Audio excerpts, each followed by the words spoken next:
घरोघरी मातीच्या चुली प्रेक्षकांनो मालिकेचा कसला जबरदस्त ट्रॅक आता समोर आलेला आहे।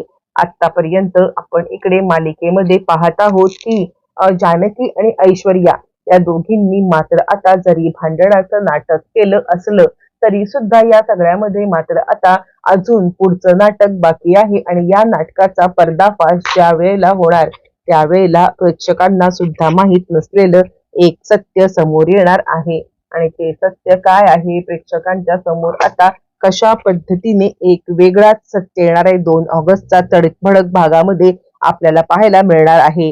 जानकी आणि ऐश्वर्या या दोघींनी का भांडण केलं होतं, या दोघींनी भांडण करण्याचं कारण तरी काय, किंवा किंवा या दोघींनी मात्र आता भांडण करत इकडे आता कशा पद्धतीने म्हणजे आता अडकवलेलं आहे ते म्हणजे स्वतः आता इकडे शर्वरीला आणि त्यानंतर काय विस्फोट घडलाय सगळं सविस्तर इकडे आपण पाहिलं की शर्वरीच्या माणसांचा शर्वरीला फोन आलाय, पोलिसांनी आमच्याकडून 7 कोटी रुपये आता काढून घेतलेले आहेत असं म्हटल्यावरती मात्र आता शर्वरी इकडे चिडलेली आहे आणि ती विचार करायला लागते म्हणजे जानकी वहिनीने हा आता वेगळाच डाव खेळलाय आणि ऐश्वर्याने हे सगळं मला बरोबर सांगितलं होतं, पण हे सगळं मला का नाही कळलं आधी।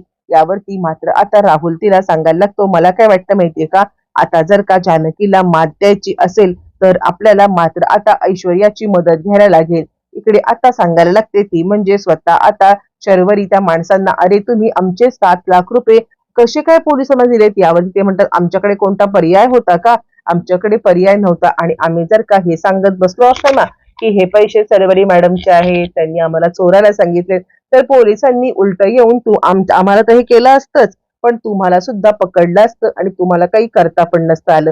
शर्वरीला पुढे काही बोलताच येत नाहीये कारण आता या सगळ्यामध्ये शर्वरीला कळतच नाहीये की आता हे पैसे कसे घ्यायचे आणि ती आता राहुलला सांगते, राहुल 7 करोड रुपये आता वहिनीने आपल्या हातातून आपल्या तोंडाशी हातातोंडाशी आलेला घास मात्र असा असा काढून घेतलाय, मला तर खरंच काही कळत नाहीये। त्यावरती राहुल आता सांगायला लागतोय, हे बघ शरू, मला काय वाटतं माहितीये का, आपण या सगळ्यामध्ये एकच काम करूया, आता इकडे ऐश्वर्याला आपली आता ढाल बनवायची, ऐश्वर्याला ढाल बनवून या सगळ्यामध्ये मात्र आता जानकीच्या म्हणजे ऐश्वर्याच्या खांद्यावरती बंदूक ठेवायची आणि जानकीला मात्र आता निशाणा करायचा।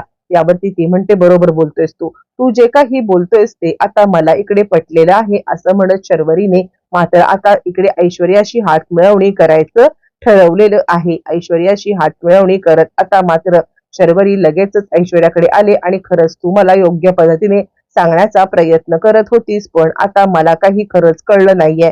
आणि त्यावरती मात्र आता इकडे ऐश्वर्या सांगायला लागते, कसं आहे ना, जानकीशी मी फक्त गोड गोड बोलण्याचं नाटक करत होते, कारण काहीही झालं तरी आता जानकी आणि माझी आमच्या दोघींची कधीच मैत्री होऊ शकत नाहीये, कारण माझं आयुष्य पूर्णपणे बर्बाद करण्यासाठी जर कोणी कारणीभूत असेल तर ती जानकी, आणि त्यामुळे शर्वरी बिलकुल चिंता करू नकोस, मी या सगळ्यामध्ये तुझी आता साथ देणार म्हणजे देणार असं म्हटल्यावरती मात्र आता ती सांगते, सगळ्यात महत्वाचा प्लॅन आपण हा करायचा आहे आणि ते म्हणजे या सगळ्यामध्ये आपण आता ह्या घराचे वाटे मागायचे आहेत, म्हणजे बघ ना, काही झालं तरी सुद्धा तुझे 7 करोड रुपये तुला देऊन जानकीने तुझ्या तोंडून हातातोंडाशी आलेला घास आता काढून घेतलाय ना, तसाच तसाच आता तिच्या हातामध्ये असलेली सगळी सत्ता आपण इकडे काढून घ्यायची, आपले वाटे मागायचे असं म्हटल्यावरती मात्र आता इकडे हा सुद्धा जानकीचा आणि ऐश्वर्याचा प्लॅनच आहे आणि त्या प्लॅन मध्ये शरू आता अडकलेली आहे। ऐश्वर्या सांगायला लागते, आणि जर का जानकी नाही म्हटली ना आपल्याला आपलं हे देण्यासाठी, म्हणजे जानकीने जर का आता मना केलं की मी तुम्हाला देणार नाहीये, तर आता काय करायचं ना, ते आता तू तुझ्या आईला मध्ये आण, म्हणजे काही झालं तरी सुद्धा जर का सुमित्रा आईंनी या सगळ्यामध्ये तिला आता हे केलं तर नक्कीच हे होईल। यावरती ती म्हणते, ठीक आहे, तू आहेस ना माझ्या सोबत, तू सोबत असशील ना, ज्या वेळेला 2 कपटी माणसं एकत्र येतात ना त्यावेळेला आपण आता काही घडवून आणू शकतो असं म्हटल्यावरती मात्र आता ऐश्वर्या सांगायला लागते, ठीक आहे, आता जानकीला भेटलं करायचं असं म्हणत दोघी जणी एकमेकींची हात मिळवणी करत असताना जानकी तिकडे आलेली आहे आणि दोघींनी मात्र आता हात मिळवणी केलेली आहे। दोघींनी हात मिळवणी करताच तिकडे जानकी येते आणि जानकी मात्र आता सांगायला लागते, ऐश्वर्या, मला वाटलंच होतं तू आता इतकी सोज्वळ कशी काय राहू शकतेस, तुझा आता कपटीपणा बिलकुल कधीच जाणार नाहीये, पण मला असं वाटलं नव्हतं की तू शर्वरी वेन्सनच्या सोबत आता हात मिळवणी करशील। ठीक आहे, मला आता कितीही जण इकडे आली तरी सुद्धा मी काही डगमगणार नाहीये. काहीही झालं तरी सुद्धा माझ्या घरासाठी मात्र आता इकडे कोणताही सही घ्यायला मी तयार आहे. त्यावरती ऐश्वर्या म्हणते, घे घे ग, तुला जे काही घ्यायचं ते घे, पण यावेळेला शरू आणि मी आम्ही दोघी जणी मात्र आता आमचा अधिकार सोडणार नाही आहोत. आणि त्यावरती जानकी सांगायला लागते, अधिकार? कसला अधिकार? सगळे अधिकार माझ्याकडे आहेत. आणि त्यावरती मात्र आता इकडे ऐश्वर्या सांगायला लागते, सगळे अधिकार जरी असले तरी कायद्याने आम्ही सुद्धा या घराचे वारस आहोत. आणि त्यावरती शर्वरी आणि ऐश्वर्या आता मात्र प्लॅन करतात.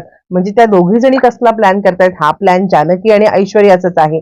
पण आता असं दाखवायचं शरूला की आता हा प्लॅन आपला आहे. आणि त्यानंतर पुढे आता जो काही धमाका घडतो प्रेक्षकांनो, तो मात्र आता महाभयंकर असतो. इकडे आता जानकी दोघींना चॅलेंज देते, तुम्ही दोघी या, एकटे या, तिकट्या या, अजून कोणाला सोबत घेऊन या, तरी आता मला काही फरक पडत नाहीये. मी या सगळ्यामध्ये कुणीही कितीही काही बोललं तरी सुद्धा तुम्हाला दोघींना ही जानकी पुरून उरणार आहे, असं म्हणत जानकीने दोघींना चॅलेंज दिलंय. बरं, मात्र आपल्याला डायरेक्ट 2 ऑगस्टचा प्रोमो आता दिसत आहे.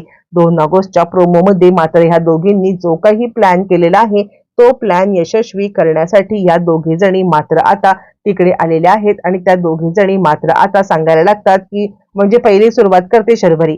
शर्वरी आता सांगायला लागते की म्हणजे जानकी, काहीही झालं तरी सुद्धा तू या सगळ्यामध्ये मला आता माझा हिस्सा दे, कारण माझे 7 करोड रुपये गेलेत. अजून कोणाकडून मी पैसे मागू शकत नाहीये, तर मला माझे 7 करोड कारण आता मला त्या गुंडांपासून जर का रक्षण करायचं असेल, ते म्हणजे राहुलचं, तर मला माझा हिस्सा पाहिजे. आणि त्यावरती मात्र आता जानकी काहीच बोलत नसताना इकडे आता ऐश्वर्या येते आणि ऐश्वर्या सांगायला लागते, हो जानकी, तू आता जे काही शरूवंचं म्हणतात ना, मला तिचं म्हणणं पटलेलं आहे. आणि आता तू आमचा हिस्सा आम्हाला देऊन टाक, मला सुद्धा माझा हिस्सा पाहिजे. मी सुद्धा या सगळ्यामध्ये फार दिवस थांबू शकत नाहीये. त्यावरती जानकी चिडले आणि तुम्ही कितीही काहीही बोलण्याचा प्रयत्न केलात ना, तरी सुद्धा मी या सगळ्यामध्ये कोणालाही काहीही देणार नाहीये, असं ठामपणे तिने आता सांगितलेलं आहे. ज्या वेळेला हे तिने ठामपणे सांगितलंय आणि त्यावेळेला मात्र आता ऐश्वर्या सांगायला लागते, तू कसं करू शकतेस, मी पण बघते. तुला काय वाटतं, मला आता चांगला वकील बघता येणार नाहीये? यावरती जानकी सांगायला लागते, मुळातच नानांनी जे विल केलेलं आहे ना, त्या विलनुसार मी कुणालाही काहीही देऊ शकत नाहीये. आणि ती थाडकन ऐश्वर्याच्या थोबाडीत देते. त्यावरती ऐश्वर्या म्हणते, हे तुला खूप महागात पडणार आहे, कारण आता मी इकडे सिद्ध करेन की नानांचं जे काही विल आहे ना, ते विल आता तू इकडे नानांना हे करून बनवून घेतलेस आणि खरं तर नानांची खुनी आता तूच आहेस, हे सुद्धा मी सिद्ध करायला कमी करणार नाहीये. त्यावरती सारंग आता म्हणायला लागतो, ऐश्वर्या, काही वेळ लागले का तुम्हाला? जानकी वहिनीच्या बद्दल आता काहीही बडबडू नका, मी ऐकून घेणार नाहीये. आणि त्यावरती मात्र आता इकडे सांगायला लागते ती म्हणजे ऐश्वर्या, तुम्हाला काय वाटतं, तुमची जानकी वहिनी आता धुतल्या तांदळासारखी स्वच्छ आहे का? ते काही नाहीये. तुमच्या जानकी वहिनीला मात्र आता कळतच नाहीये की या सगळ्यामध्ये मला कळत नाहीये की तिला आता सगळी प्रॉपर्टी हडप करायची आहे की काय, असं म्हटल्यावरती मात्र आता इकडे सारंग चिडलाय आणि सारंग आता सांगायला लागतोय, खबरदार खबरदार, तुम्ही आता काही बोललात तर. पण त्याच वेळी जानकी म्हणते, नाही, बोलू दे, तिला काय बोलायचं ते बोलू दे. आणि त्यानंतर जानकी ऐश्वर्याला आत घेऊन आलेली आहे आणि ती ऐश्वर्याला विचारते, तुला फार तर काही लागलं नाही ना? ऐश्वर्या म्हणते, अजिबात नाही, आणि या शर्वरीला धडा शिकवायला मी काही करू शकते. पण त्याच वेळेला जानकी सांगते, आता शेवटचा बॉम्ब फोडायची वेळ आलेली आहे, चल ऐश्वर्या, आता मिळून बॉम्ब फोडूया. ऐश्वर्यासोबत जानकी पुन्हा एकदा बाहेर. आणि त्यानंतर जानकी आता इकडे सगळ्यांना सांगायला लागते, मला तुम्हाला काहीतरी सांगायचं आहे, असं म्हणत जानकीने सगळ्यांच्या समोर आता इकडे एक गोष्ट सांगितलेली आहे. नानांचं विल समोर आणलंय आणि विल खोटं सांगणाऱ्या शर्वरीला धडा शिकवण्यासाठी नानांना समोर घेऊन आलेली आहे. नाना आता समोर आलेत, पण या सगळ्यामध्ये मात्र आता एक प्रश्न बाकीच आहे की नाना आले कुठून अचानक, नाना कसे काय आले, नक्की काय घडलंय? आणि या सगळ्यामध्ये मात्र आता नाना इकडे खुलासा करणार शर्वरीच्या नालायकपणाचा. कशा पद्धतीने शर्वरीने विक्रांतला मारलं, आपल्याला मारण्याचा प्रयत्न केला, आणि हा सगळा प्रकार ज्या वेळेला नाना सांगणार त्याच वेळेला सुमित्राचे सुद्धा आता डोळे उघडणार आहेत. सुमित्राला या सगळ्यामध्ये मात्र आता आपण केलेल्या शर्वरीला सपोर्टची मात्र आता चुकांची जाणीव होणार आहे. आणि आता सुमित्राचे डोळे उघडणार एका झटक्यात. नाना आता सुमित्रालाच काय, सगळ्यांनाच मात्र आता सगळ्या सत्याचा उलगडा करणार आहेत. आता नाना नक्की काय सांगणार, कसं सांगणार, आणि त्यानंतर मात्र आता इकडे शरू आणि राहुल हे दोघ जण जेलमध्ये कसे जाणार, येणाऱ्या भागामध्ये दोन्ही प्रश्नांची उत्तरं आपल्याला मिळणार आहे.